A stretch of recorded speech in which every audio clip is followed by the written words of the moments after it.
Hello, I'm Radu, Jude, the co-director of the film The Exit of the Trains. I want to tell that the film is very long, almost 3 hours, composed of photographs and testimonies regarding the darkest event that happened on Romanian territory, the massacre of more than 10,000 Jews in 1941 in Iasi. And although the film is long, at least we can say that it deserves to be seen because it's relies on the process of 10 or almost 10 years of working for our co-director, historian Adrian Cioflâncă, and 2 years of making the film. And we clarify, maybe we hope, some things in the Q&A, which we invite you to watch afterwards. It will be more fun anyway.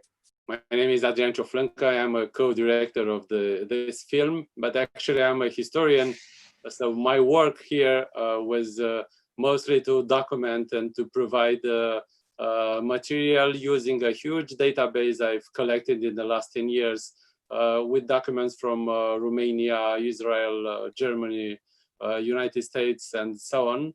And also photographs we found in different archives and also on eBay of victims of the Iasi pogrom. That was the first massacre of the campaign against the Soviet Union in 1941, when Germans and Romanians mostly killed more than 10,000 Jews.